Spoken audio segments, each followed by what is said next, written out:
جی بالکل، اس وقت موجود ہے ہمارے ساتھ علی محمد خان صاحب.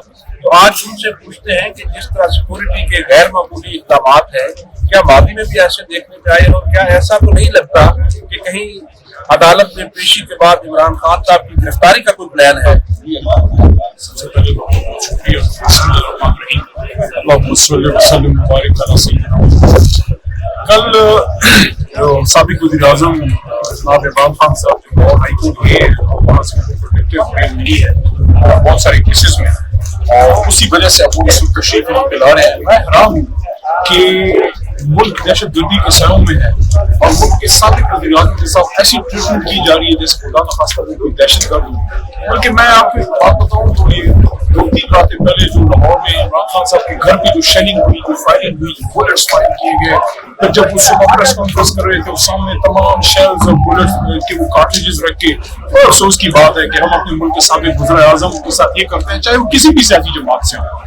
تو آج انہوں نے اپنا وعدہ پورا کیا جو وہ کہہ رہے تھے کہ میں 18 تاریخ کو آؤں گا، اور یہ پتہ نہیں کیوں اتنی بے شمار پولیس ادھر لے کے چلے گئے. حالانکہ انہوں نے کہا تھا کہ میں آؤں گا، اور پھر 100-150 سال کی جو تاریخ ہے ہماری کرمنل پروسیجر کوڈ کی، تو بڑی خوبصورت اس پہ کامنٹ کیا ہے اوریا محمود جان صاحب نے. آپ ان کو ٹویٹر ٹائم لائن پہ دیکھ سکتے ہیں کہ یہ پہلا کیس ہے جس میں باقاعدہ اسٹیٹ کی کل بڑی تعداد میں لوگ کیے ہیں.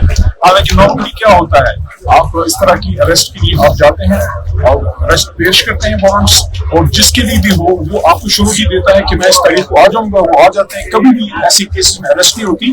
اور آج 18 تاریخ ہے تو 14 تاریخ کو کیا کرنے گئے تھے وہاں؟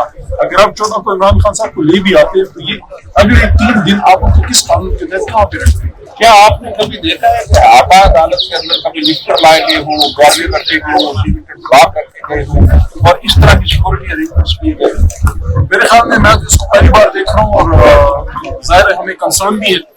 عام کی زندگی سے پہلے بھی عمران خان صاحب کی زندگی پہ حملہ ہو چکا ہے، اور عمران خان صاحب نے جس FIR کو لکھوانے کی استدعا کی تھی جس میں ملک کے موجودہ وزیر اعظم، موجودہ انٹیریئر منسٹر اور ایک ذمہ دار دوسرے بھی، ان کا باقاعدہ نام عمران خان صاحب نے جو ہے وہ دیا، تو وہ FIR تو درج نہیں ہو سکتی. اپنے سابق وزیر اعظم پہ جانی حملہ کرنے والوں کے خلاف FIR درج نہیں ہو سکتی. انویسٹیگیشن کی نہ تندہی کے ساتھ انہوں نے کارکردگی دکھائی، کارکردگی دکھا رہے ہیں تو عمران خان صاحب کے خلاف دکھانے بہرحال خان صاحب کو ڈرنے والے نہیں ہیں کہ اسے ہم لوگوں کو جان کی فکر ہے، ورنہ وہ رات کی شاید رس دے دیتے. کافی نے روکا کبھی ہمیں لوگوں کو نہیں ہے آپ کی زندگی کا، اب بھی ہمیں کئی خدشات ہیں.